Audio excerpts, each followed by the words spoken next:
এবার মুসা আলাইহিস সালাম দিদার করলেন রব্বে কারিমের। হযরত মুসা আলাইহিস সালাম দিদার করলেন কার? আল্লাহর সঙ্গে দিদার হলেন কার লগে? আর জোরে বলেন কার সঙ্গে? মুসা আলাইহিস সালাম তুর পাড়ে দা কথা বলে রব্বে কারিমের শোনে। মুসা আলাইহিস সালাম যখন যাইতেছিলেন তিনজন মানুষের সঙ্গে সাক্ষাৎ, কথা যেহেতু বলতেছিলাম একটু লম্বা আগায় যায়। মুসা আলাইহিস সালামকে ডাক দিয়ে বলেন, এ মুসা তুমি কই যাও? একজন বুড়িমা, একজন মুরব্বী মানুষ, একজন গরিব মানুষ, ঘর নাই দরজা নাই, রাস্তার পাশে দাঁড়ায় আছে, একদম নিঃস্ব মানুষ, অভাবী মানুষ। মুসা আলাইহিস সালাম যখন যাইতেছিলেন রব্বে কারিমের সঙ্গে সাক্ষাৎ করার জন্য, বুড়িমা ডাক দিয়ে বলে, নবী মুসা আপনি কই যান? মুসা আলাইহিস সালাম বলে, বুড়িমা আমি যাইতেছি রব্বে কারিমের সঙ্গে দিদারের জন্য, আল্লাহ রাব্বুল আলামিনের সঙ্গে দিদার করার জন্য। সুবহানাল্লাহ বলেন। সুবহানাল্লাহ। আল্লাহ আমারে ডাকছে কথা বলার জন্য। কার লগে? আরো জোরে বলেন কার লগে? আল্লাহর সাথে। আরো জোরে বলেন কার লগে? কথা বলবে কে? নবী মুসা আলাইহিস সালাম। জোরে বলেন মারহাবা। মারহাবা। নবী মুসা আলাইহিস সালাম কথা বলবে, কথা বলার জন্য রওনা হয়ে গেছে। বুড়িমা বলে, বাবা মুসা রে, তুমি তো কতবার গেলে রব্বে কারিমের সঙ্গে দেখা করার জন্য কথা বলতে। আমি বুড়ি মানুষ, অভাবী মানুষ, একটা জানতেছে একটা কথা, আমি এত গরিব মানুষ, আমারে গরিব বানাইলো আমার রব্বে কারিম, আমারে এত গরিব বানাইলো, এত অসহায় বানাইলো, কোনো টাকা পয়সা নাই, ঘর নাই, দরজা নাই, বাড়ি নাই, ছেলে নাই, মেয়ে নাই। তুমি তোমার রব্বে কারিমের কাছে জেনে আসবা আমি কি আমল করলে, কি কাজ করলে ধনী হয়ে যাব, এই আমলটা তুমি জেনে আসবা। জোরে বলেন সুবহানাল্লাহ। বড় লোক হওয়ার স্বাদ জাগছে অন্তরে, বড় লোক হওয়ার স্বপ্ন জাগছে মনের ভিতরে, কি কাজ করলে আমি ধনী হব, বড় লোক হব। মুসা আলাইহিস সালাম বলে, তোমার নালিশটা আমি নিলাম, আল্লাহর কাছে জিগাইবো। আমিন বলেন, একটু জোরে বলেন। একটা নালিশ নিলেন। দ্বিতীয় নাম্বার, দেখে এক ধনী, বিশাল ধন সম্পদের মালিক, বিশাল বাড়ির মালিক, গাড়ির মালিক, ডাকতে বলেন, আমি মুসা তুমি কই যাও? মুসা আলাইহিস সালাম বলে, ডাকতেন বড়ি বাবারে, আমি যাইতেছি রব্বে কারিমের সঙ্গে দিদারে, কারণ আমি যাইতেছি তুর ফাড়ে, রব্বে কারিমের সঙ্গে সাক্ষাৎ হবে, কথা হবে, সেই আলাপ করার জন্য আমি যাইতেছি। কয় নবী মুসা একটা কথা শুনে নাও, আল্লাহ আমার এত ধন সম্পদ দিছে, টাকা পয়সার অভাব নাই, আমি তোমার কাছে জানতে চাই, তোমার রব্বে কারিমের কাছে, আল্লাহর কাছে জিগাইবানি আমি এই ধন সম্পদ কেমনে শেষ হইব, কেমনে আমার ধন সম্পদ কমে যাবে, এইটা একটু জানিয়ে আসবা। এত ধন সম্পদ আমার দরকার নাই, এই ধন সম্পদ কি কাজ করলে কমে যাবে একটু জানিয়ে আসবা। জোরে বলেন মারহাবা। একজন হলো গরিব আর একজন ধনী। বাবা ভালো করে, এখানে অনেক ধনী গরিব আছেন, আছেন না? কথা বলেন আছেন না? আর ধনী মানুষ ওয়াজ শুনে না, যারা বড় লোক এরা ওয়াজ শুনতে আসে না। আমার জানা মতে বড় লোকরা ওয়াজ শুনতে আসে না, ওরা টাকা দিয়ে জান্নাত কিনতে চায়। বাড়ি বয়া মাহফিলে গেল, 10,000 দিয়ে দিল, বলে দা আমার জন্য দোয়া করে দিস, আর নাম পোস্টারে দিয়া দিছে, অমক শহীদের অমক দফাদার, দিল 50,000 টাকা দিয়ে চলে গেল, জান্নাত কিনে নিল। ওয়াজ বেশিরভাগ মধ্যবিত্ত ফ্যামিলি, গরিব ফ্যামিলির মানুষগুলো আল্লাহ মুখী বেশি, ওয়াজ মাহফিলে বেশি বসে। জোরে বলেন সুবহানাল্লাহ। এ বন্ধুগণ আমার গভীর মনোযোগ। মুসা নবী ডাকতে বলে, আল্লাহ যাইনি ওখানে, বা ডাকতে ধনী বলে, ও মুসা আমার নালিশটাকে নিবানি? মুসা কয় নিলাম। সুবহানাল্লাহ। এবার দূরে আর একজন ব্যক্তি, যারা হাত নাই পা নাই, প্রতিবন্ধী মানুষ, হাতও নাই পা নাই, গোড়ার দোলার মধ্যে গোড়াগড়ি করে আর কয় সুবহানাল্লাহ, আলহামদুলিল্লাহ, সুবহানাল্লাহ, আলহামদুলিল্লাহ, লা ইলাহা ইল্লাল্লাহ, লা ইলাহা ইল্লাল্লাহ, লা ইলাহা ইল্লাল্লাহ, মুসা কালিমুল্লাহ, লা ইলাহা ইল্লাল্লাহ। মুসা নবীরে ডাকতে কয়, নবী মুসা গো,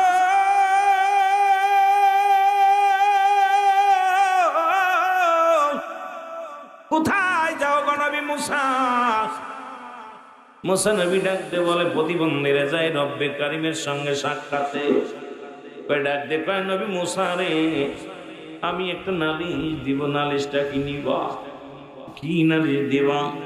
আমার নালিশটা হলো আমার হাত নাই, আমার পা নাই, হাত বিহীন পা বিহীন শুধু বডিখানা আমার রব্বে কারীম দান করেছে। এ নবী মুসা, তুমি আমার আল্লাহরে জিগাইবানি রে, আমার রব্বে কারীম আমারে কিসের জন্য বানাইলো দুনিয়ার মধ্যে? কারণ আমার দিয়ে কোনো কাজ আসেনি, আমি তো হাঁটতে পারি না, চলতে পারি না, হাত নাই যে ধরতে পারি না। রব্বে কারীম আমারে কেন বানাইলো? আমার দিয়ে কোনো কাজে লাগবে নি। আমার নালিশটা কি মুসা তুমি নিবা? মুসা নবী কয়, নালিশ আমি নিলাম, তোমার নালিশটা নিলাম। কয়জনের? যারা বলেন কয়জন? তিনজনের নালিশ নিয়ে মুসা নবী চলে গেলেন তুরবারে। যা রব্বে কারীমের সঙ্গে সাক্ষাৎ হয়, আলাপ হয়। সাক্ষাৎ হলো, কত না আলাপ হলো, মিষ্টি মিষ্টি কথা হলো। রব্বে কারীম কয়, মুসা রে যাও, আজকে তোমার বিদায় করে দিলাম, যাও। অনেকক্ষণ আলাপ হলো, অনেক আলোচনা হলো, এখন আমি তোমার বিদায় করে দিলাম, তুমি যাও, দেশে ফিরে যাও, জমিনে ফিরে যাও। মুসা নবী কয়, রব্বে কারীম,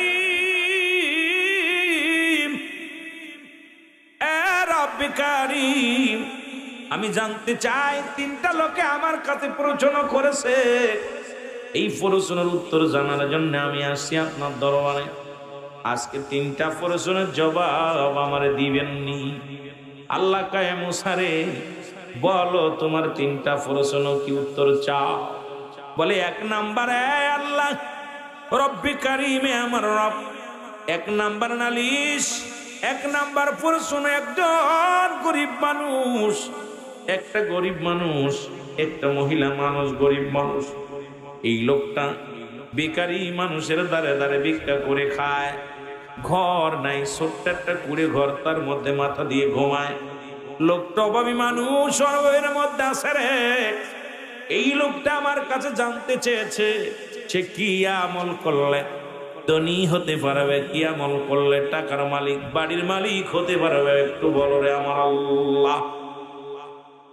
আমার রব্বে কারীম ডাকতে বলে, নবী মুসা রে ওই লোকটারে বলবা, ওই মহিলারে বলবা, সেজন্য বেশি বেশি করে আমার শুকরিয়া আদায় করে, সেজন্য বেশি বেশি করে আমি রব্বে কারীমের প্রশংসা করে, দেখবে তার সম্পদের পাহাড় হয়ে যাবে। জোরে জোরে বলেন সুবহানাল্লাহ। একটা উত্তর হয়েছে। দুই নাম্বার উত্তর, রব্বে কারীম, দুই নাম্বার উত্তরটা হলো, আমি জানতে চাই, একজন ধনী ব্যক্তি, ধন সম্পদের পাহাড় আছে, এত ধন সম্পদ তুমি তারে দান করেছো গো আমার আল্লাহ। এই লোকটা জানতে বলেছে, সে কি আমল করলে তার ধন সম্পদ কমে যাবে, গরিব হয়ে যাবে, এই আমলটা চাইছে, জানতে চেয়েছে। আমার আল্লাহ কয়, নবী মুসা রে যাও, তারে যে বলবা, সেজন্য আজ থেকে আমার শুকরিয়া আদায় না করে। ওই বান্দা যখন শুকরিয়া আদায় না করবে, আমি আল্লাহ রাব্বুল আলামিন ধন ভান্ডার সব তারে ফকির বানায়া দিব, শেষ করে দিব। যাও, তারে আজ থেকে বলবা, সেজন্য আমার শুকরিয়া আদায় না করে। জোরে বলেন আল্লাহু আকবার। ওয়াজ কিন্তু বুঝে নিয়েন বাবা, খালি বয়া থাকেন না। শুরু করছি বৃষ্টি দিয়া, সুন্দর কথা দিয়া, কথাগুলো একটু বেরেনে লাগাইবেন। যে হুজুর বলতেছে এত দূর থেকে, হুজুর আয়া যে কথাগুলো বলতেছেন, হাকিকতটা কি, এর হাকিকতটা কি আমাদের জানার অভাব, মানার অভাব। আমরা আমাদের ভিতরে রেওয়া, অহংকার, অহমিকা, আর সবাই এখন পণ্ডিত, সবাই পণ্ডিত, মোবাইলে ওয়াজ শুইনা শুইনা সবাই পণ্ডিত হয়ে গেছে। আর এখন আগের যুগ আর সেই যুগ নাই, আগের সে ডিজিটাল জামানা, এমন ডিজিটাল জামানা আছে, জাহান্নাম একদম নিকট। তুমি আগের মানুষের মতো মানুষের, আগের মানুষ যে সম্মান, ভালোবাসা, ইজ্জত দিতে জানতো, সেটা এখন আর নাই, এখন সব শেষ। জোরে বলেন ঠিক কিনা? যত শিক্ষিত হচ্ছে তত মানুষ মূর্খতা তাদের ভিতরে বেশি বিরাজ করছে। জোরে বলেন ঠিক কিনা? আমার ভাইরা, আমার বন্ধুরা, আমার মুসা আলাইহিস সালাম বলে, রব্বে কারীম,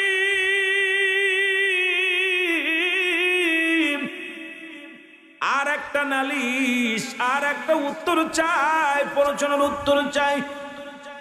আল্লাহ তাই বলে 3 নাম্বার হলো আসার সময় দেখি একজনের হাত নাই পা নাই, থোলার মধ্যে ঘোরাঘুরি করে, জিকির করে সুবহানাল্লাহ আলহামদুলিল্লাহ সুবহানাল্লাহ আলহামদুলিল্লাহ লা ইলাহা ইল্লাল্লাহ।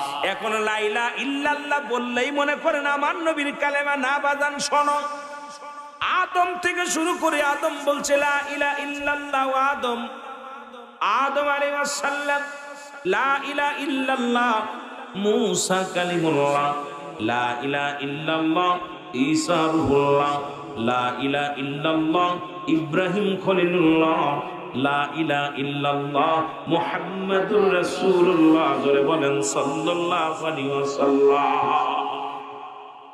সব নবী লা ইলাহা, নাই কোনো ইলা ইল্লাল্লাহু এক আল্লাহ ছাড়া।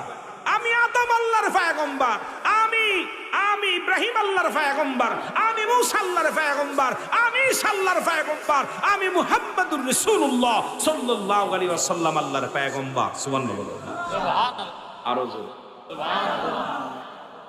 আদম থেকে শুরু করেছি। আমার ভাইয়েরা, আমার বন্ধুরা, আমার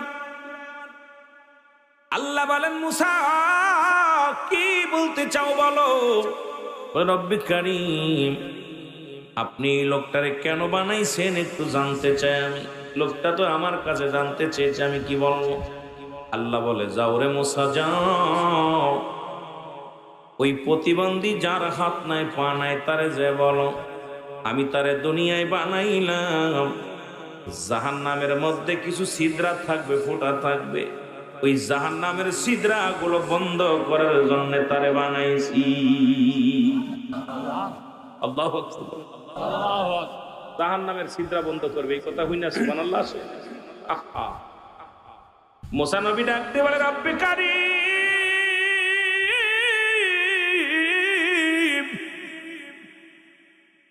ওই লোকটা দুনিয়ার মধ্যে কোনোদিন হেঁটে দেখলো না তোমার জমিনে,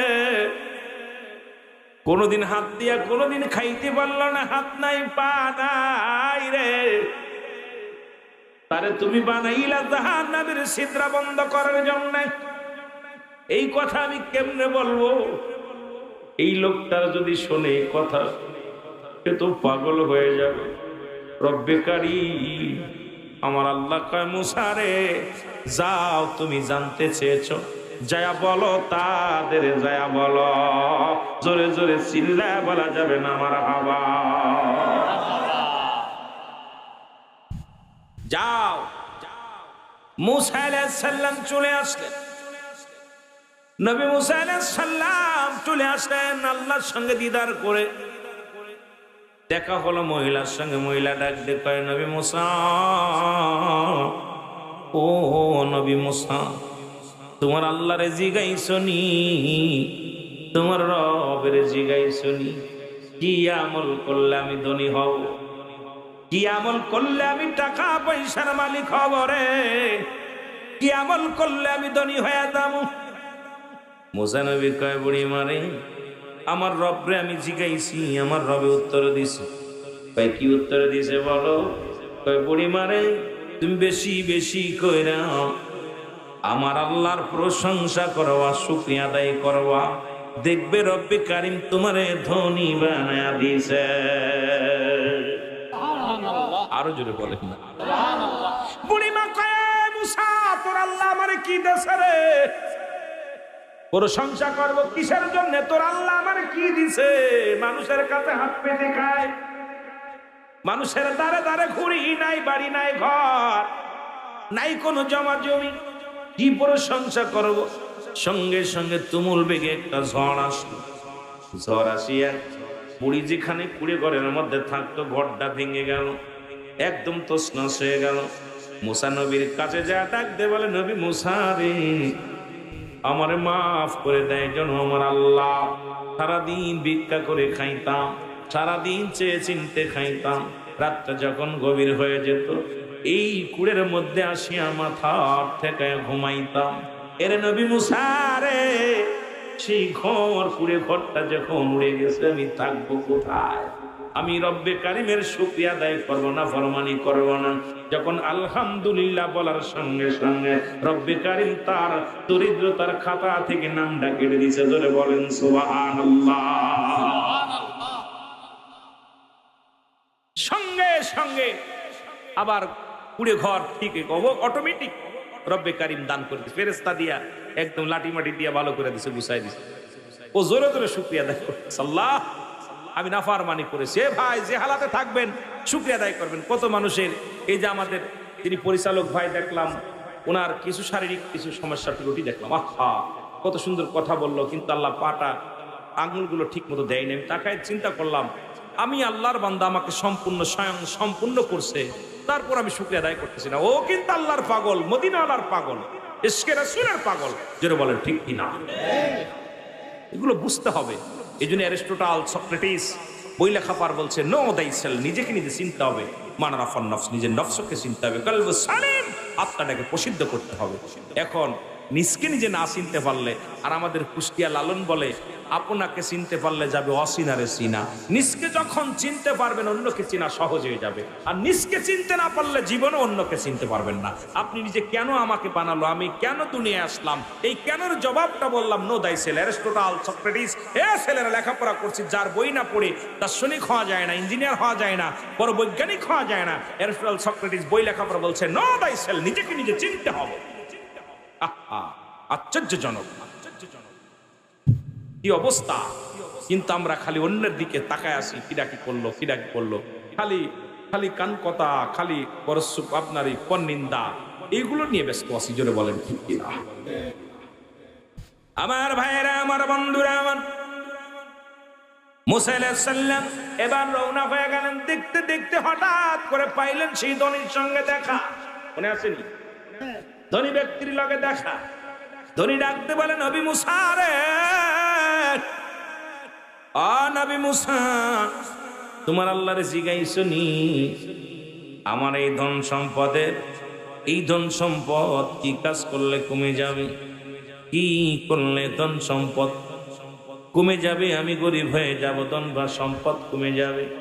মুসা আলাইহিস সালাম ডাকতে বলে, ধনী রে, এই ধন সম্পদ যদি কমাইতে হয় চিন্তার কোনো কারণ নাই। আমার রব্বে কারিম বলছে, আজ থেকে তার শুকরিয়া আদায় করবা না, দেখবা তোমার ধন সম্পদ কমে যাবে। ধনী ডাকতে বলে, নবী মুসা রে, আমারে কি পাগল পাইছনি? ধন ভান্ডার যদি আসমান থেকে জমিন পর্যন্ত ধন ভান্ডার আমারে দিয়ে দেয়, তবু রব্বে কারিমের শুকরিয়া আমি করতে ভুল করব না। আরো জোরে মুসা রে, যতই আমার আল্লাহ বলুক যে তুই শুকরিয়া আদায় করবি না, আমি আল্লাহ শুকরিয়া আদায় করব। আপনি যে হালাতে থাকেন শুকরিয়া আদায় করবেন, আল্লাহ খুশি হয়। যখনই খেয়ে আছেন আলহামদুলিল্লাহ, না খেয়ে আছেন আলহামদুলিল্লাহ, সুখে আছেন আলহামদুলিল্লাহ, দুঃখে আছেন আলহামদুলিল্লাহ। আমার আল্লাহ কয়, ফেরেশতারে দেখছস আমার অমুক বান্দা কত অসহায়, অসুস্থ, তারপর আমার শুকরিয়া আদায় করে আলহামদুলিল্লাহ। ফেরেশতারে যা, ওর জীবনের পিছনের গুনাহ মাফ করে দে, ওর জীবনে উন্নতির দরজা খুলে দে, রহমতের দরজা খুলে দে। কারণ ওই ব্যক্তি নাফরমান না, ওই ব্যক্তি আমার বাধ্যগত, আমার বান্দা, আমার বান্দি, সুতরাং আমি আল্লাহকে কবুল করে নিছি। সুবহানাল্লাহ বলেন, সুবহানাল্লাহ। আরো জোরে বলেন, সুবহানাল্লাহ। বাধ্যগত হচ্ছে চান কি চান না? জোরে বলেন, চান কি চান না? এই জন্য যে হালাতে থাকবেন, খবরদার, খবরদার, যেখানেই থাকেন, যে হালাতে থাকেন, ভাই কেমন আছেন? আলহামদুলিল্লাহ, শুকরিয়া আদায় করুন। আল্লাহ, যে হালাতে কত মানুষ হাসপাতালে, কত মানুষ জেলখানায়। আরে ভাই আমার, আপনারা তো জেলখানায় নেই নেই, হাসপাতালে নেই নাই, মর্গে নেই নাই, আপনাকে রাখছে সুন্দর পৃথিবীর আলো বাতাস দেখতেছেন। যার চোখ নাই তারে জিগাইবেন চোখের কি জ্বালা, যে কথা বলতে পারে না সে বোঝে কষ্ট, যার হাত নাই সে হাতের ব্যথা বোঝে, যার পা নাই সে পার ব্যথা বোঝে, কারণ যার যেটা নাই সেটা বোঝে। জোরে বলেন ঠিক কিনা? আর আল্লাহ আপনাকে এত সুন্দর বানিয়েছে, তারপরও নাফরমানি করি আমরা, নাফরমানি করি আমরা, রব্বে কারিমের সঙ্গে নেমহারামি করি। আমার আল্লাহ পাক আমাদেরকে ক্ষমা করো। জোরে বলেন ঠিক কিনা? নবী মুসা সঙ্গে সঙ্গে তাকায় দেখে ধনীর সম্পদ আরো দ্বিগুণ বেড়ে গেছে। যাইতে যাইতে গেলেন, প্রতিবন্ধী দেখে দোলার মধ্যে বসে আছে। ডাক দে বলে, নবী মুসা রে, ও নবী মুসা, তোমার আল্লাহর সঙ্গে সাক্ষাৎ হয়েছে নি? কয় হ।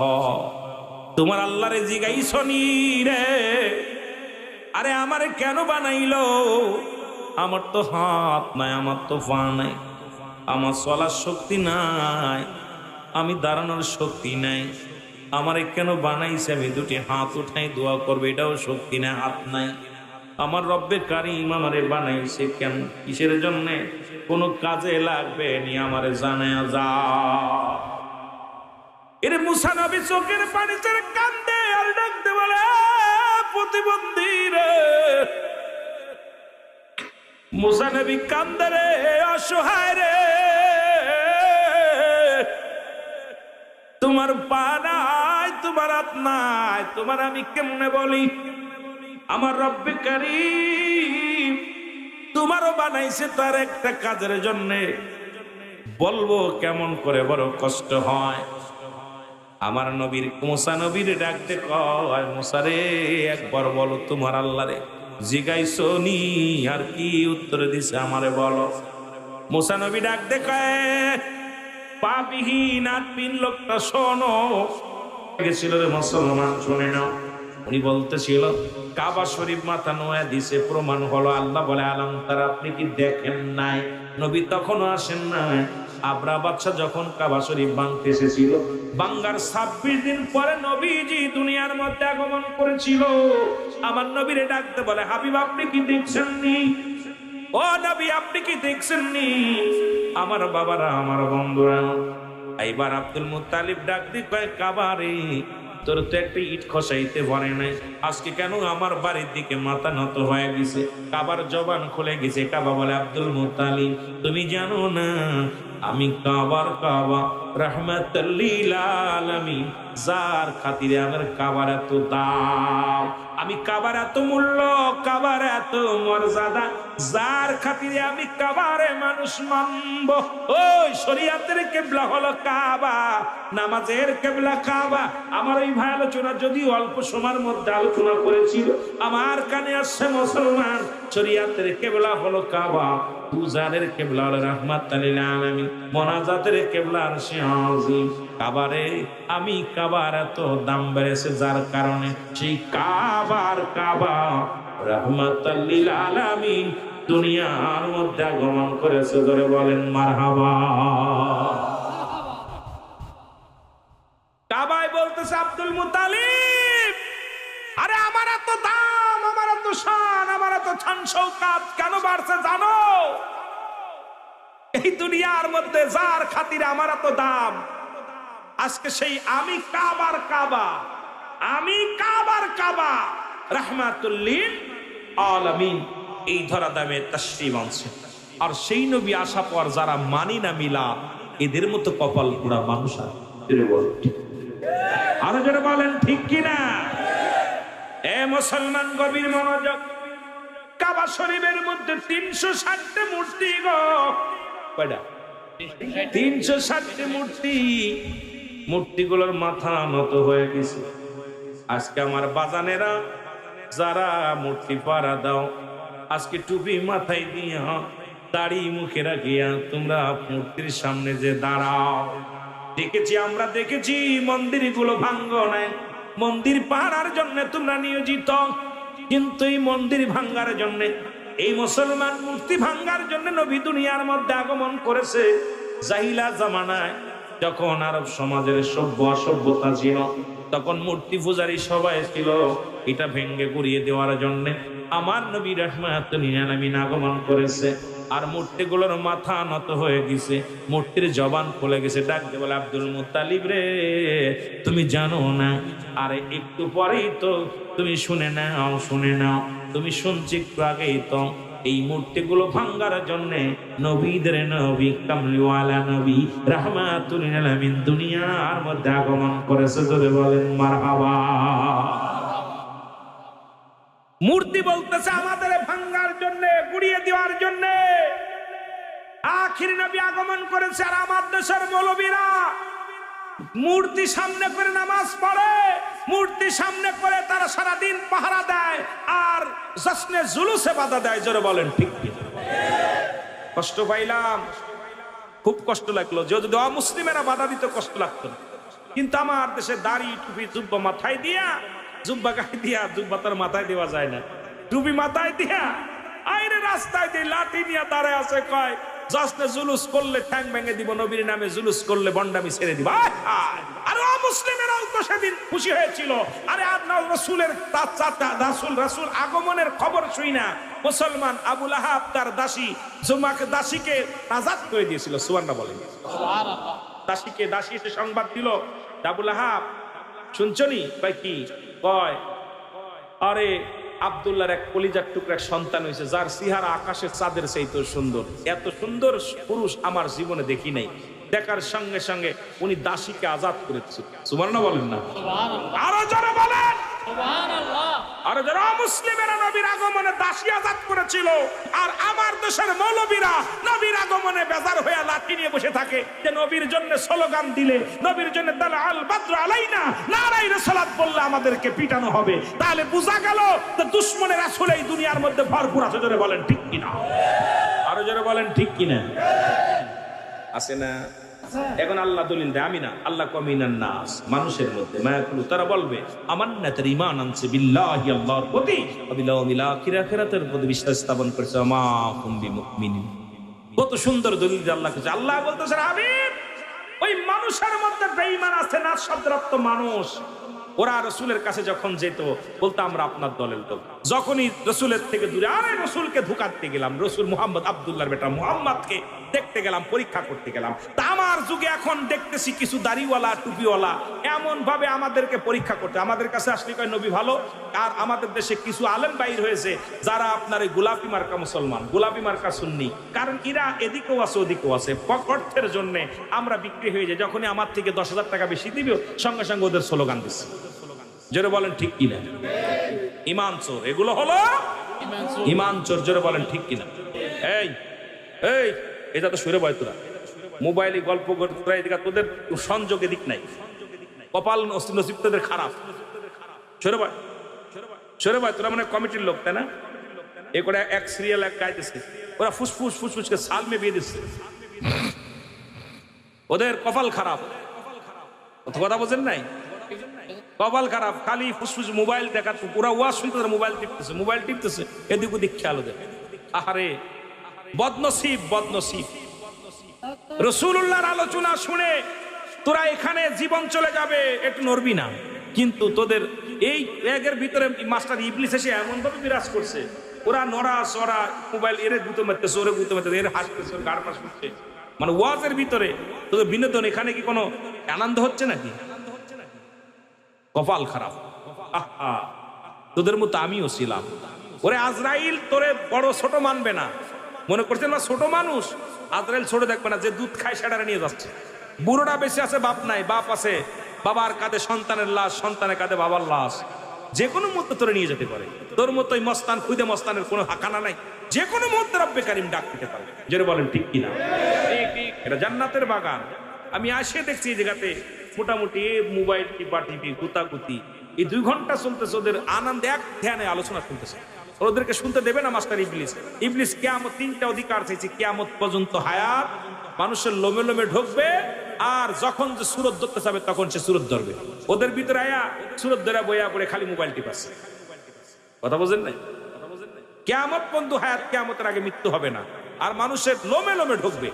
কারণ এই ইবলিস শয়তান, মানব শয়তান, জিন শয়তান, নফস শয়তান, কবির শয়তান, মাস্টার ইবলিস কাউকে ভালো পথে চলার মতো তৌফিক দান করবে না। কারণ তারা চিন্তা করবে আমার ওদের বিতাড়িত করতে হবে, কারণ আমি লানতপ্রাপ্ত, কারোর শান্তিতে ভালো থাকা। আর এখানে যতক্ষণ তো বসে আছেন, আল্লামা কুতুবী রাহমাতুল্লাহ বয়ান করে, বান্দা যখন কবরের ভয়ে, জাহান্নামের ভয়ে চোখের পানি ছেড়ে খাস তওবা করে আল্লাহ বলে ডাক দিবে, আল্লাহ তার জীবনে দরিয়া দরিয়া গুনাহ মাফ করে। জান্নাতের বাগানে আসলে সগীরা গুনাহ মাফ হয়ে যায়, পয়সা তওবা করলে কবিরা গুনাহ মাফ হয়ে যায়। কিন্তু এই সুযোগ আপনাদের দিবে না, কারণ আপনাকে বিতাড়িত করার জন্য চেষ্টা করে। এই জন্য দাদু ভাই, ওয়াজ তো নাই, দেশে ওয়াজ আছে, ওয়াজ আছে, বিনোদন যদি দিতে পারতাম ওদেরকে। কারণ আমাদের দেশে এখন বিনোদন মার্কা বক্তা বেশি। দেখবেন বিনোদন দিয়ে হাসি রমাশা, এমন মজার মজার কথা বলবে, হেসে উড়িয়ে দিতেছে, এরও ধাক্কা দিতেছে, এত মজা দিতেছে। 3 ঘন্টা ওয়াজ করলে তার 2 ঘন্টা নারীদের মানে বেফাইসা কথা, কোন নারী কোন প্যান্ট শার্ট পরছে, কিটা শার্ট পরছে, কিটা ছোট কাপড় পরছে, কোথায় মার্কেট করছে, এইগুলো আর ওরা ওইগুলো শুনতে মজা পায়। কিন্তু কোরআন হাদিসের কথা সুন্দর চোখের পানি আসা আলোচনা ওরা শুনবে না, কারণ ওদেরকে দেওয়ার দরকার ওই বিনোদন ওয়াজ। এই জন্যে আমাদেরকে এই আইনা এই ওয়াজগুলো আমরা বাবারা আমরা এগুলো পারি না, রং তামাশা করে ওয়াজ করতে পারি না। আমার দেশে অসংখ্য বক্তা আছে যারা লক্ষ টাকা নিতে, 1,80,000, 90,000, 1.5 লাখ টাকা নিতেছে, কিন্তু আয়া দেখা যায় 1-1.5 ঘন্টা যায় আলোচনা করে, হয়তো গিবাত, অন্য দলের গালিগালাজ, অনেকটা কাফের, তাদের ফতুয়াই হলো কাফের। এক দলের ফতুয়া কাফের, আর এক দল আয়া রং তামাশা দিয়া ঢং ঢুং কইরা কিছু জিকিরাজগার দিয়া চলে যাবে। দেখা যায় কলা কচু কিছু শিখতে পারলাম না। এটা একটা শিক্ষার ময়দান। জুমলায় খবরিয়া, জুমলায় হিংসায়া, বক্তা মনের ভাব প্রকাশ করলে শ্রোতা সহজেই বুঝতে পারে, এটাকে বলা হয় জুমলায় খবরিয়া। জুমলায় হিংসা, বক্তা মনের ভাব প্রকাশ করলে শ্রোতা কিছুই বুঝতে পারে না, এটা জুমলায় হিংসা। কিন্তু আমরা তো চাই খবরিয়া করে আলোচনা করতে, যতটুকু আলোচনা করি শিখানোর জন্য, মাঠে বসি তখন শিক্ষা দেওয়ার জন্য, চিন্তা করি একটা কথা যদি শুনতে পারে আপনার আমার জন্য, নাজাতের জন্য দরিয়া হয়ে যেতে পারে। দুঃখের বিষয় আমাদের কপাল খারাপ, কপাল খারাপ। আর এটা কেন হবে না? আমাদের যুগে আমার দাদা বলতো যে আগের যুগে যখন মানুষ জন্ম নিত, জন্ম নিয়া বলতো মা মা কে চিৎকার মারত। আর এখনকে ছেলে মেয়ে জন্ম নেয় সিনেমা সিনেমা কে জন্ম নেয়, কেন জন্মটাই সিনেমা নিয়ে জন্ম। কথা বলছেন না? ওর জন্মটার মা গর্ভে ধারণ করে মোবাইল টিপা, ওই যে দেখেন 7 মাস 8 মাস 9 মাস 10 মাস গর্ভে, কাজ নাই কাম নাই, বাচ্চা পেটে নিয়ে খালি মোবাইল দেখছে। আর মোবাইলের ভিতর দেখলে যদি কোনো পীর সাহেব যদি বলে এর ভিতরে আমি খারাপ ছবি দেখি নাই, ওটা বাটপার, চোর, গুন্ডা, বদমাইশ। কারণ এইটা অন করলেই ল্যাংটা বেহায়াপনা ছবি। জোরে বলেন ঠিক কিনা? কারণ আমি তো ভুক্তভোগী, আমার কাছে একটা আছে, এত নোংরা ছবিগুলো আসে। আর এগুলো দেখা পর যদি কোনো পীর সাহেব বলে যে আমি ল্যাংটা ছবি দেখি নাই, আমি ওইটার মতো চোর আর বাংলাদেশে নাই, ওটা বাটপার। জোরে বলেন ঠিক কিনা? এইগুলো দেখা দেখ ওর মা দেখছে পেটে কইরা। গাউসে পাক আব্দুল কাদের জিলানী মায়ের পেট থেকে কোরআনের হাফেজ হয়েছে, কারণ তার মা ছিল কোরআনের তালিম পড়তো, নামাজ পড়তো। আর আমাদের এই মা গুলো পেটে ধরে খালি দেখছে মোবাইল, খালি দেখছে যাত্রা, খালি দেখছে নাটক, খালি দেখছে থিয়েটার। এদের জন্মটা ঠিক একইভাবে হয়েছে, কারণ এই জন্মের ভিতরে প্রতিটা সন্তান পেটের ভিতর থেকে প্রশিক্ষণ নিয়ে আইছে, কেমনে মারামারি করব, কেমনে প্রেম করব, কেমনে কোন মহিলার সঙ্গে জোরাজোরি করব, কোন জায়গা মহিলার নিয়ে যাওয়া যাবে, কারণ ওদের প্রশিক্ষণ এটা হয়েছে। যেটা বলেন ঠিক কিনা? রাগ করেন? চিরন্তর বাস্তব, কারণ এটা প্রমাণ করে দিয়েছে গাউসে পাক আব্দুল কাদের জিলানী। আমাদের গাউসিয়া কমিটির ভাইরা, এই গাউসে পাক যখন দুনিয়ার মধ্যে আসে মায়ের গর্ভে, মা এত পর্দাশীলতা ছিল। ওনার মা উম্মের খয়ের, মা ফাতিমা। গাউসে পাকের মার নাম কি? মা ফাতে। বাবার নাম আবু সালে মুসা জঙ্গলি না, আবার জঙ্গলি কোয়েন না, আবার কেউ জঙ্গি। কথা বলছেন, এটা টাইটেল, উপাধি। এই ব্যক্তি এমন মা বাপ ছিল, বাপ একটা ফল খায়, জানেন গাউসে পাকের এই যে কমিটির লোক আপনার চট্টগ্রাম একটা ফল খাওয়ার কারণে 12 বছর গোলামি করছে। আর আমাদের আব্বারা ফল কিনতে যায়, টাকে ব্যাগের ভিতর থুয়ে দেয়। বাদাম কিনতে যে একটা বাদাম আগে খাইয়ে দেখে। জোরে কথা কয় না কেন? কথা কয় না? যদিও আপনারা ভালো, আমাদের বলছি, আপনাদের বলি, আমাদের বলছি, আমরা পরের গাছের ফল টুকাই খাচ্ছি, পরের গাছের এটা খাচ্ছি কেন? আমাদের নিজেরই। আর গাউসে পাকের বাবা এমন একজন ধার্মিক মানুষ ছিল, যার একটা ফল খায়া পুরো 12টা বছর গোলামি করেছে। এরপরে গাউসে পাকের বাবারে বলা হলো, আমি তোমার সঙ্গে একটা কন্যা দিব বিয়ে, মেয়ের চোখ নাই, মেয়ের কথা বলতে পারে না, খুড়া, মেয়ের বিবাহ করবা, তাহলে দাবি দেওয়া মাফ করবো। গাউসে পাক কয় আমি রাজি, যদি মাফ করে দেয় আল্লাহ, আমি ফলটা তো না শুনে খাইছি। এখন বিয়ে করলো, বিয়ে করে দেখে পৃথিবীর সর্বশ্রেষ্ঠ সুন্দরী, আহা উম্মুল খায়ের মা ফাতিমা। আহা এত সুন্দরী, যে মেয়ের মুখ কোনোদিন দেখে নাই, যে মেয়ের চেহারা কোনোদিন দেখে নাই কেউ, আর যে মেয়ের কোনো মেয়ে পুরুষ সঙ্গে কথা বলে নাই, যে মেয়েটা এত আল্লাহওয়ালা ভীরু, যে মেয়েটা কোরআনের পাখি, যে মেয়েটা কোরআন শরীফ তেলাওয়াত করতো, 18 পারা কোরআন তার মুখস্থ ছিল। আর সেই মার গর্ভে থেকে আল্লাহ ওয়াপিট দেখায় বেড়ায়, কলেজে যায়, স্কুলে যায়, তাদের গা দেখে। আর আমাদের ছেলেরা কয় হাউ লাভলি গার্লস, ইন্না সাকা সাকা আনা উবুকা ইন্না দারাস। কথা বুঝেন? বলবনি আমরা কম পারি না, কিন্তু আমরা আগেই বলছি বিনোদন দিয়ে ওয়াজ করি না, বিনোদন দিয়ে ওয়াজ করি না, এটা আমাদের অভ্যাস না। আমরা সুন্নি আলেম যারা, আমরা চেষ্টা করি সুন্নি আলেমদের ভিতরে খাস করে, বিশেষ করে আমরা ভাইরাল হওয়ার জন্য ওয়াজ করি না। আমরা এমন কোন টপিক দিই নাই যা দ্বারা আমাদের ভাইরাল হয়েছি একটা বাজে কথা নিয়ে। আমরা ওয়াজের ময়দানে সত্যের সন্ধান নিয়ে আলোচনা করি, এটা দ্বারা হেদায়েতমূলক আলোচনা করি। হেদায়েতের মালিক হলো আল্লাহ, হেদায়েতের মালিক আমিরুল আমিন সিদ্দিকী না, আর হেদায়েতের মালিক স্বয়ং নবীজিও না। নবীজি যদি হেদায়েতের মালিক হতো তাহলে আবু জাহেলের কপালে কালেমা দিত। কি ভাই সত্য না? ওলামা একরাম আছে, এই জন্য তোরা হিদায়াত নিজেরাও হবি না, অন্যকে হতেও দিবি না। হেদায়েতের মালিক কে? আল্লাহ। বলার দায়িত্ব আমার, বলার দায়িত্ব আমার। নবীজি দোয়া করছে, আল্লাহ হেদায়েত করো। নবীজি যদি বলতো আল্লাহ, আল্লাহ এই দায়িত্ব আল্লাহ দেয়নি, আল্লাহ নেইনি, আমার নবীজিও নেই নাই যে আমি হিদায়াতের দায়িত্ব নিলে মানুষ গুমরাই বেশি হয়ে যাবে। তুমি হিদায়াত করো, আমি বলতেছি তোমার দরবারে, শুকরিয়া আদায় করো। জোরে বলেন সুবহানাল্লাহ, আরো জোরে। তেলে একটা কষ্ট, আমার দাদার কথাটা মনে পড়ে গেল হঠাৎ করে, এই জন্যই বললাম। আমার দাদা বলে, মৌলানা সাহেব আগের দুইটা কথা বলতে, একটা বলতে আগের যুগে মসজিদ ছিল পাকা, ইমান ছিল পাকা, এখন মসজিদ হচ্ছে পাকা, মানুষের ইমান একেবারেই কাঁচা। আমার দাদার কথাগুলো যদিও আগের যুগের মানুষ কথাগুলো সুন্দর বলতো। আমার বল, দাদু ভাই আমরা চাই তো মসজিদে আমরা যাই, আগে আজানের কত আগে যে বসতাম, আর এখন আজান দিলে যে মুসল্লি এসির মধ্যেও তাও বসতে চায় না। নামাজ আসসালামু আলাইকুম রাহমাতুল্লাহ, আসসালাম ও কত কর আগে পিছন তো বসে, ঠিক কিনা? মসজিদে মন দাঁড়ায় না, অথচ সিনেমা থিয়েটার কত কিছু দেখতে মসজিদে মন দাঁড়ায় না। ওনার কথাগুলো চিরন্তর সত্য। আর এই কথাটা বেশি বেশি ভালো লাগতো যে আমাদের আগের যুগে ছেলে মেয়েরা জন্ম নিত মা কয়ে, আর এখন সিনেমা কয়ে জন্ম, সিনেমা কয়ে জন্ম। কারণ আর তারা মার আদর্শ, বাবার আদর্শ সব ভুলে। সবচেয়ে বড় কষ্ট, যদিও আলেম হয়, দেখেন সে আলেম গুলো ইসলামের বিধান মানে না, কিছু মানে কিছু মানে না। এই জন্য 3 শ্রেণী আলেম জাহান্নামে যাবে। 5 শ্রেণী আলেম? 3 শ্রেণী আলেম। নাম্বার 1, যে আলেম এলেম অর্জন করছে অন্যকে পরাজয় করার জন্য, তার এলেমটা অর্জন করছে খালি মানুষকে কি করার জন্য? ঠগানোর জন্য। তার নিয়তি হলো আমি বড় আলেম, ওরে ঠগাইতে হবে। এলেম অর্জন করছে খালি মানুষকে পরাজয় করার জন্য। 2 নাম্বার আলেম, যিনি এলেম অর্জন করছে দুনিয়ায় সম্পদ গড়ার জন্য, বাড়ি গাড়ি, এই বিশাল সম্পদের বাহাদুরি করবে, এই এলেম অর্জন করছে, সেও জাহান্নাম। 3 নাম্বার আলেম, যে ব্যক্তি এলেম অর্জন করছে নিজের নাম যশ খ্যাতি অর্জন করার জন্য, আমি বড় আলেম, আমি বড় মুক্তি, আমি বড় মুহাদ্দিস, আমার মতো ফকি আর কেউ নাই। এই 3 শ্রেণী আলেমকে জাহান্নামে ছুঁড়ে মারে। আলেমরাও বিপদে পড়বে ভাই।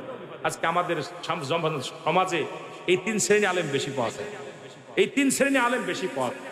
একমাত্র আল্লাহকে সন্তুষ্ট করার জন্য, তিনি ইসলামের বিধান মেনে রাসূলুল্লাহ সত্য আদর্শের মধ্যে থেকে জীবনযাপন করা আলেমের খুব অভাব। জোরে বলেন ঠিক কিনা? আরো জোরে বলেন ঠিক কিনা? আল্লাহ বুঝার তৌফিক দান করুক। জোরে বলেন আমিন।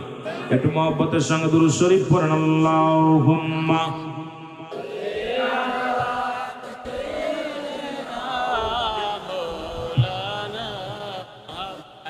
ওয়ালা আলি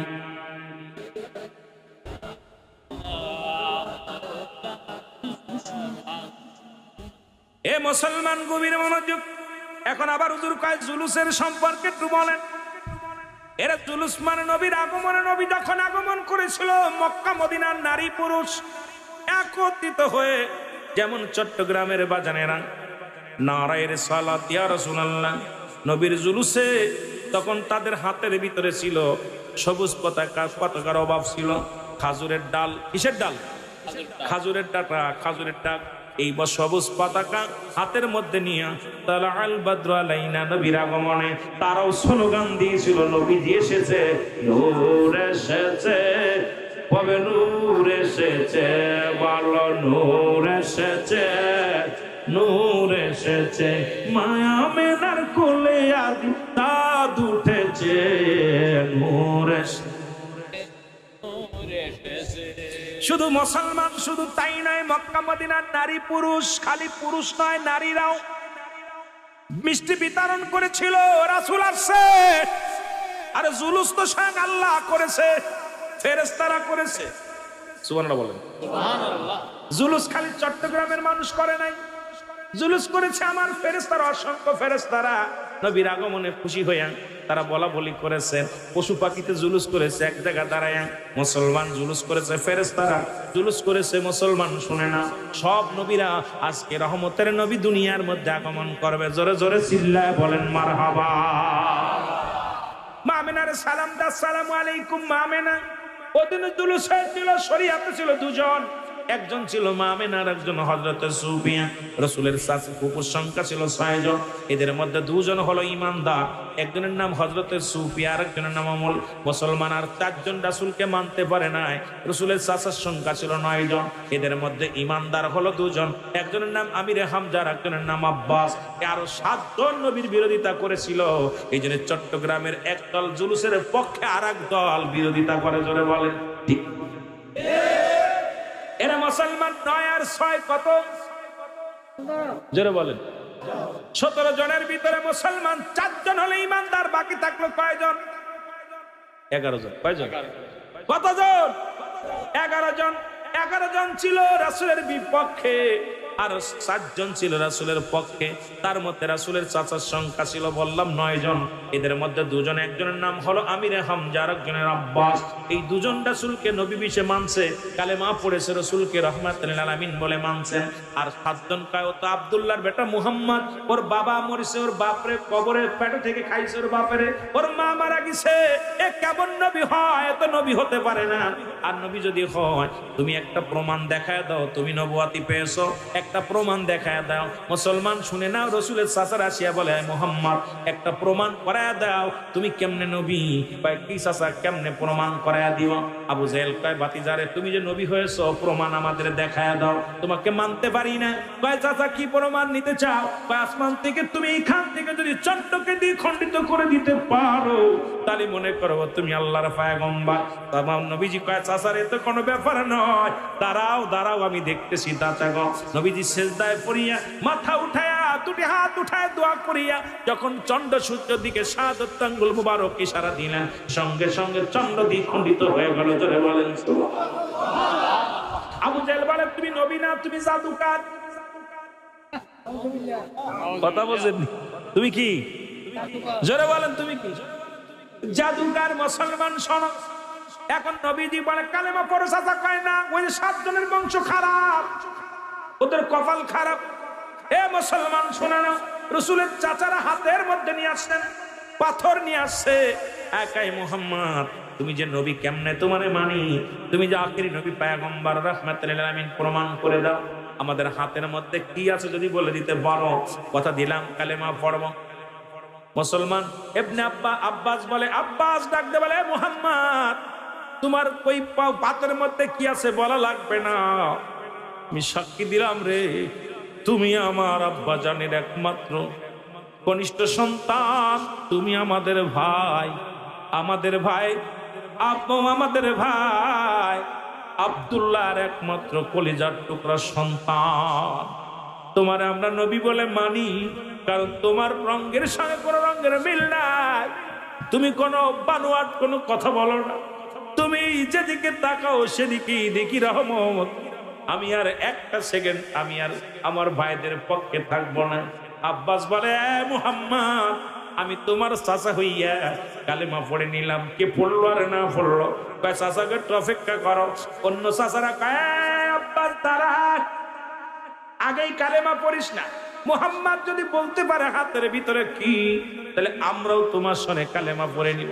আমার নবী কয় চাচা গো, হাতের ভিতরে যা আছে যদি এটা কালেমা পড়ে নিতে পার, যদি ওটাই প্রমাণ করে বলে দেয় কি, তাহলে কি কালেমা পড়বা? কয় তাহলে তো কোনো কথা নাই। নবী ইশারা করলেন, হাতের দিকে আঙ্গুল 7 আঙ্গুল বাড়াইলেন, হাতের ভিতরে থেকে কালেমা পড়ে লা ইলাহা ইল্লাল্লাহ মুহাম্মাদুর হযরত আব্বাস কালেমা পড়িলেন। কাচ্চা বাতিজা আমি তোর কালেমা পড়ে নিলাম, তুই আখিরি নবী, শ্রেষ্ঠ নবী। আর 7 জন রাসূলুল্লাহর বিরোধিতা করলো, মানতে পারে না। আমার বাবারা, আমার বন্ধুরা, আমার রাসূল দুনিয়ার মধ্যে আগমন করলেন, যে কথা বলতেছিলাম শরীয়তে জুলুস করার জন্য আসছে কে কে জানেননি বাবা? শরীয়তে মা আমেনা, ওর মা আমেনা ঘরের মধ্যে বসে আছে, রাসূলের ফুফু সুফিয়া বসে আছে। হঠাৎ করে রব্বে কারীম এত খুশি হয়ে 4 জন মহিলাকে পাঠাইলেন। তাদের মধ্যে একজনের নাম মা হাওয়া, একজনের নাম মাসিয়া, মা মরিয়াম, মা সুমাইয়া।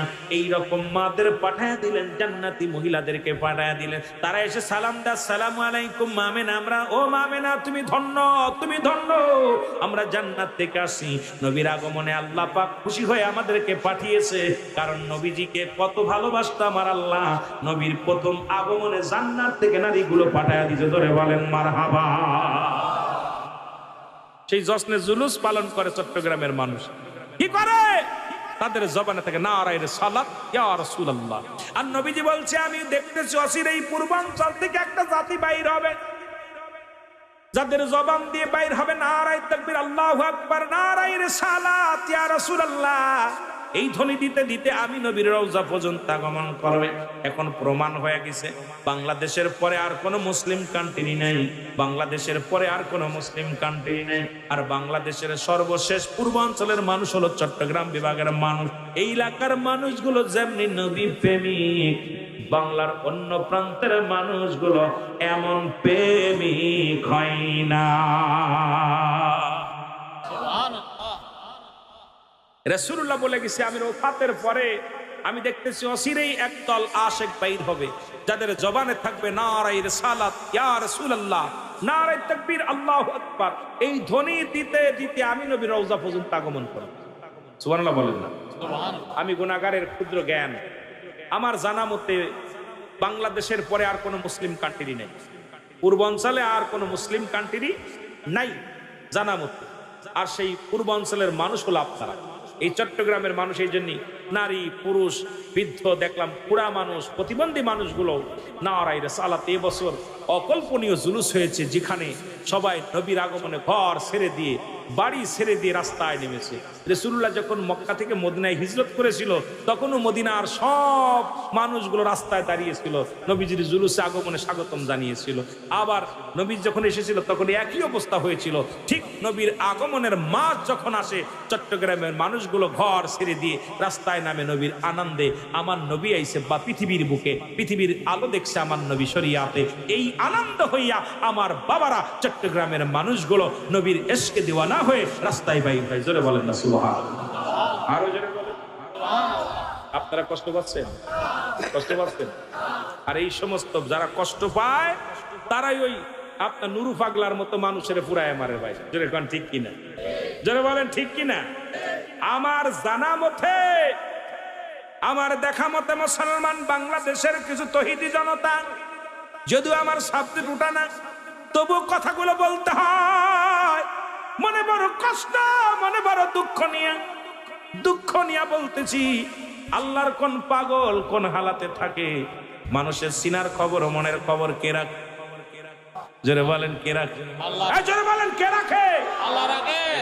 আমি মনের খবর বলতে পারলে সে দবকগিরি করা হারাম। কথা কন না কেন? দবকগিরি করা কি হারাম? গণক করা হারাম, গণক করা হারাম, দবকগিরি করা হারাম। এখন আমার দেশের তৌহিদি কিছু জনতা বাইর হয়েছে, মানুষের সিনার খবর জানে, মনের খবর জানে, হারাম কাজের সঙ্গে লিপ্ত হয়। তো তৌহিদি জনতা এখানে দুই একটা থাকলে তারা বুঝতে পারবেন আপনি আমার মনে মনে কি বলতেছি। আমার নবী গায়েব জানে না, এটা জানে। নবী গায়েব বললেই বলে এটা হার গায়েব জানে না, এটা মানা যাবে না। অথচ উন্ডা গায়েব জানে যে নুরা পাগলা কাফেরি হয়ে গেছে। কথা কেন? এই কেমন পাগল? গায়েবের খবর দেনওয়ালা কে? আল্লাহ। আর আমার দেশের তৌহিদি কিছু জনতা বাইর হয়েছে, তারা গায়েবের খবর দেনওয়ালা হয়ে। এ মুসলমান শুনে নাও, গভীর মনোযোগ। রাজবাড়ী জমিনে বড় কষ্ট পাইলাম আমার জানা মতে, আমার দেখা মতে। পৃথিবীর ইতিহাসে জাহিলা জামানা আমার রাসূলের সঙ্গে নবীজিকে কত মারিয়া রক্তাক্ত করেছে, নবীর চাচারা বিরোধিতা করেছে। নবীজি মুসলমান শোনো, নবীর জামানায় কত মানুষ ইন্তেকাল করেছে। আমার নবীজি একদিন বসে আছে, নবীর সামনে দিয়ে কাফেরের লাশ নিয়ে যাচ্ছে, মরা মানুষের লাশ। রাসূলুল্লাহ লাফ দিয়ে দাঁড়াইলেন। সাহাবীরা বলে ইয়া রাসূলুল্লাহ আপনি দাঁড়াইলেন কেন? আপনি দাঁড়াইলেন কেন? আমার নবী বলে ও সাহাবীরা, আমি দাঁড়াইলাম কেন তোমরা জানতে চাও? এই যে লাশ নিয়ে গেল, কয় হুজুর এটা কাফেরের লাশ, এটা ইহুদির লাশ। আমার নবী কয় না রে না, ও তো যদিও কাফেরের লাশ, ও তো একজন মানুষ। আমি তো কাফেরের জন্য দাঁড়াই নাই, আমি দাঁড়াইছি মানুষের লাশ হিসেবে আমি দাঁড়াইছি। সুতরাং আমার নবী মানুষদেরকে কত ভালোবাসতো, কত মায়া করতেন। আমার নবীজি কখনো ঘৃণা করেন নাই। আমার নবী অসংখ্য কাফেররা নবীজির জামানায় মারা গেছেন, নবী জীবিত থাকাকালীন। কোনদিন আমার নবী কাউকে পুরানোর হুকুম দেন নাই। আমার নবী কোন লাশকে কবর থেকে উত্তোলন করে পুড়াতে দেন নাই। কারণ লাশের সঙ্গে খবরদার, আমার নবীজি বলছে এমন কিছু ঘোষণা করেছে, খবরদার মরা মানুষের সঙ্গে এমন ব্যবহার করো না যা তারা কষ্ট পায়, তারা যেন কোন রকম কষ্ট না পায়। তাদের গোসলের দিক, যখন গোসল করাবে সাবধানে করাইবে, যখন কাপন পরাবে সাবধানে করাইবে, যখন তারে কবরে নামাইবে সাবধানে করাইবে। আর আমার দেশে তৈরি জনতা কবর থেকে লাশ উত্তোলন করে ফুরাইয়া দেয়, এর চাইতে কষ্ট আর দুনিয়ার মধ্যে থাকে না। আমার বাবারা, বন্ধুরা, আমার গভীর মনোযোগ, আমার জানা মতে, আমার দেখা মতে এত বড় ইতিহাস জীবনে শুনি না, এত বড় ইতিহাস আমরা কোনোদিন শুনি নাই যে মানুষ মরে যেও শান্তি নাই। দুনিয়ার মধ্যে থাকলে অন্যায় করলে তার বিচার আদালত করবে, যদি সে কুপুরি করে আলেম উলামা পরামর্শ করবে, তার সঙ্গে ব্যস্তারকে বসবে, পরামর্শ দিবে। ইন্তেকালের পরে বিচারের দায়িত্ব কার? মরার পরে বিচারের দায়িত্ব কার? মরার পরে বিচারের দায়িত্ব আমার আল্লাহ। কিন্তু তৌহিদি জনতা এখন এই দায়িত্বটা নিয়ে নিছে, তৌহিদি জনতা এখন দায়িত্ব নিছে বিচার করার, কারণ মরেও শান্তি নাই, আবার কেমনে তৌহিদি জনতা হয়। আমি বাংলাদেশের প্রশাসনের কাছে, বাংলাদেশের এখন বর্তমান সরকার বাহাদুরের কাছে একটা করজোরে দাবি করব, যাদের কাছে মৃত্যু লাশ নিরাপত্তা নাই, যাদের কাছে মরার পরে শান্তি নাই, মরার পরে লাশ হয়েও যদি ঘুমাইতে না পারে, এই মানুষগুলোর অচিরেই বিচার করা লাগবে, নয়তো আপনাদের উপরে গজব আসবে, আল্লাহর গজব আপনাদের উপরে আসবে। যারা এখন নেতৃত্বে আছেন, যারা দেশের এখন বড় বড় কর্তা হিসেবে আছেন, আপনাদেরকে বলে যায়, এর বিচার যদি জমিনের মধ্যে আপনারা না করেন, আল্লাহর দরবারে আদালতে হিসাব দিতে পারবেন না। এই বিচারের কাঠগড়ায় যেদিন দাঁড়াবেন, আল্লাহর ফেরেশতারা আল্লাহ রাব্বুল আলামিন জিজ্ঞাসা, যখন বান্দারে দুনিয়ার মধ্যে তোরে পাওয়ার দিয়েছিলাম, ওই নুরা পাগলার লাশটা কবরে ঘুমাইতে পারে নাই, তাকে উত্তোলন করে তোমরা ফুরাইছো, তোমার গায়ে শক্তি ছিল, ক্ষমতা ছিল, বিচার করো নাই, আল্লাহর আদালতে আপনারা ধরা পড়ে যাবেন। এই জন্য অনুরোধ করব, যারা এই সমস্ত অপকর্মের সঙ্গে লিপ্ত, যারা মরা মানুষকে উঠাইয়া কবর থেকে উঠাইয়া যারা লাশখানা দুনিয়ার মধ্যে ফুরাইয়া দিছে আগুন দিয়া, আল্লাহর কসম করে বলি, তাদের বিচার করতে হবে, করতে হবে, নাই আল্লাহর আদালতে ধরা পড়তে হবে। আপনাদের জোরে বলেন ঠিক কিনা? আশ্চর্য হয়ে গেলাম, সে যদি কাফের হয়, অসংখ্য কাফেররা মারা গেছে, নবীজিকে পুরাই দিছে, কথা বলেন না।